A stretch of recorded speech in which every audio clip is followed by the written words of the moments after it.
Hello students, आइए बच्चों, आज हम आपको इस वीडियो में क्लास 9th पाठ्य पुस्तक क्षितिज काव्यखंड मेघ आए इस कविता का महत्वपूर्ण प्रश्न उत्तर आज का वीडियो में हम आपको देंगे, जो कि आपके एग्ज़ाम के लिए बहुत ही इम्पॉर्टेंट रहेगा। तो चलिए हम आपको सिखाते हैं। पहला क्वेश्चन देखिए, मेघ रूपी मेहमान के आने से वातावरण में क्या परिवर्तन हुई। यानी बच्चों यहाँ पर मेघ को शहरी मेहमान के साथ तुलना किया गया है। तो जब मेघ आता है तो वातावरण में क्या परिवर्तन होता है, उसके बारे में आपको लिखना है उत्तर।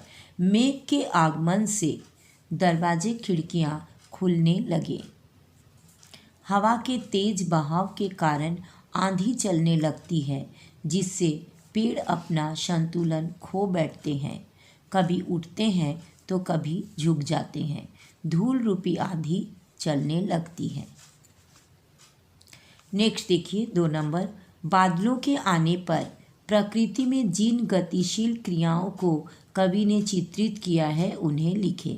यानी बादलों के आने पर प्रकृति में जो जो क्रियाकलाप होने लगता है उसके बारे में जो कवि ने यहाँ चित्रित किया है उसके बारे में आपको लिखना है।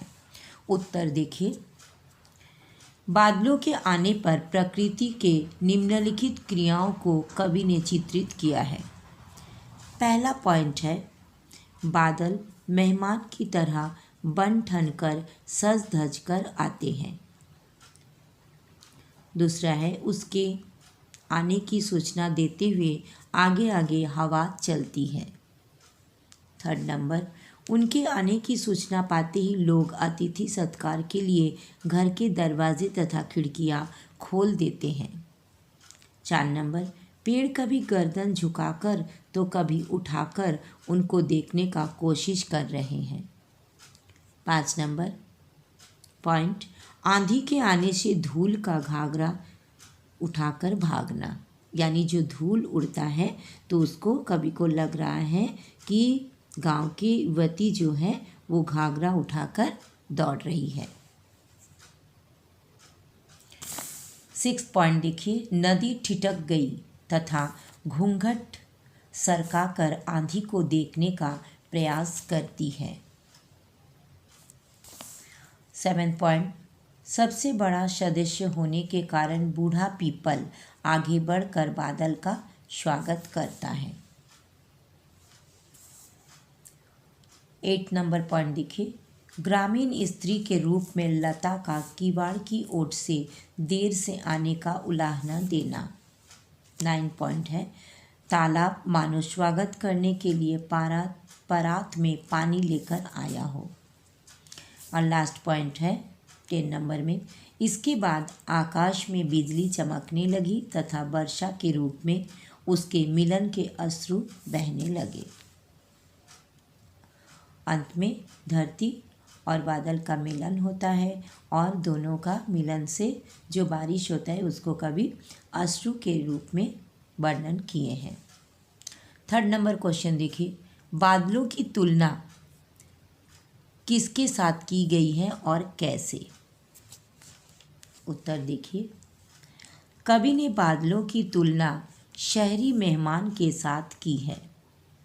जिस प्रकार शहरी मेहमान बन सवर कर आते हैं उसी प्रकार बादल भी बन सवर कर आए हैं और सारे आकाश में फैल गए हैं।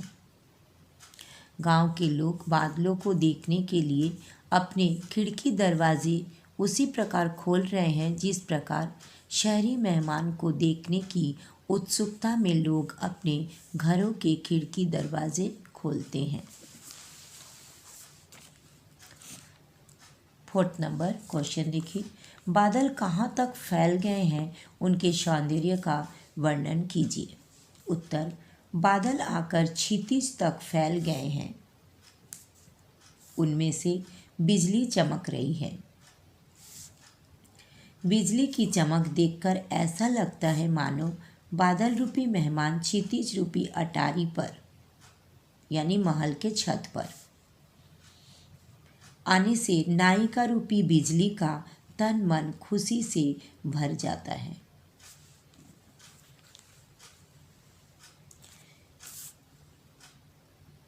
यानी जब बादल आसमान में बादल छा जाते हैं तो महलों की छत पर उठकर लोग गांव के लोग बादल को देखते हैं। अटारी महल का छत।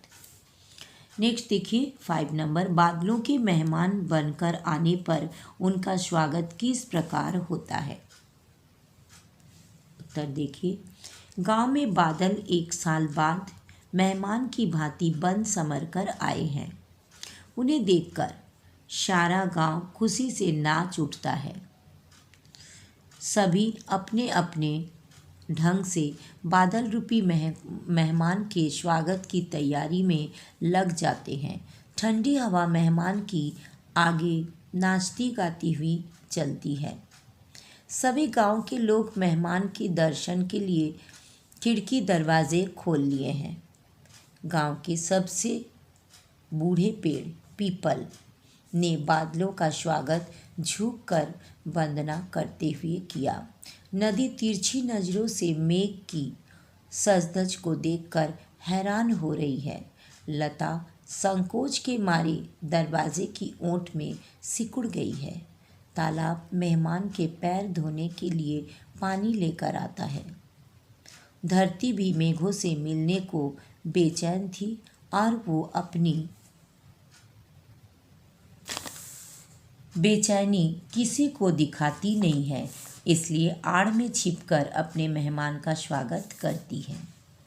6 नंबर क्वेश्चन देखिए, मिलन के अश्रु ढरके से कवि का क्या अभिप्राय है? या तो फिर मिलन के अश्रु ढरके, इसका भाव स्पष्ट कीजिए।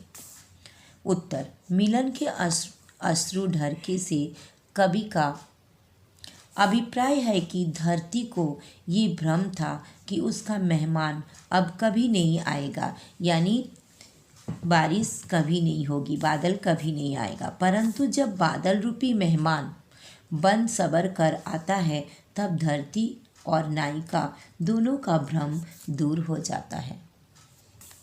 बादल नहीं बरसेगा, ये भ्रम टूट जाता है।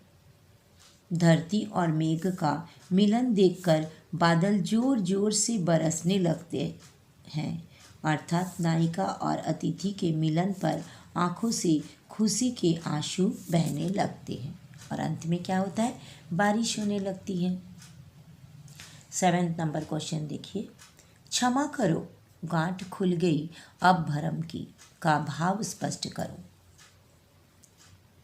उत्तर देखिए, नायिका को ये भ्रम था कि उसके प्रिय अर्थात मेघ नहीं आएंगे, परंतु बादल रूपी नायक के आने से उसकी सारी शंकाएं मिट जाती हैं और वो क्षमा मांगने लगती है। 8 नंबर का क्वेश्चन देखिए, बाकी चितवन उठा नदी ठिठकी घूंघट सर के का भाव स्पष्ट करें। उत्तर है, प्रकृति के अन्य सभी रूपों पर मेघ के आने का प्रभाव पड़ा। नदी ठिठकी तथा उठकर ऊपर देखने की कोशिश में उसका घूंघट सरक गया। वो भी मेघ आने की प्रतीक्षा कर रही थी। 9 नंबर क्वेश्चन देखिए, कवि ने पीपल को ही बड़ा बुजुर्ग क्यों कहा है? उत्तर, पीपल वृक्ष की आयु सभी वृक्षों से बड़ी होती है, यानी पीपल जो पेड़ होता है उसका आयु सभी पेड़ों से ज़्यादा होता है। वे लंबे समय तक जीवित रहते हैं। कई बार 100 वर्ष की आयु वाले पीपल के पेड़ पाए जाते हैं, अतः उन्हें बड़ा बुजुर्ग कहा जाता है। और लास्ट क्वेश्चन देखिए, ताल किसका प्रतीक है? वह परात में पानी भर कर लाते हुए किस भारतीय परंपरा का निर्वाह कर रहा है? उत्तर, ताल घर के किसी उत्साही नवयुवक का प्रतीक है। मेघ रूपी मेहमान के आने पर वो परात में पानी भर लाता है। ऐसा करके वो घर आए मेहमान के पाँव धोने की भारतीय संस्कृति की परंपरा का निर्वाह कर रहा है। तो बच्चों, अगर आपको ये महत्वपूर्ण क्वेश्चन आंसर अच्छा लगा लाइक कीजिएगा, अपने दोस्तों में भी शेयर कीजिएगा ताकि आपके दोस्त भी सीख सके। और बच्चों, अगर आप पहली बार मेरा चैनल को देख रहे हो तो प्लीज़ प्लीज़ प्लीज़ सब्सक्राइब कर दीजिएगा, बेल आइकन को भी दबा दीजिएगा ताकि मेरा हर पढ़ाई का नोटिफिकेशन आपके पास पहले ही पहुंच जाए। तो फिर मिलते हैं नेक्स्ट वीडियो में। Thank you so much, bye bye.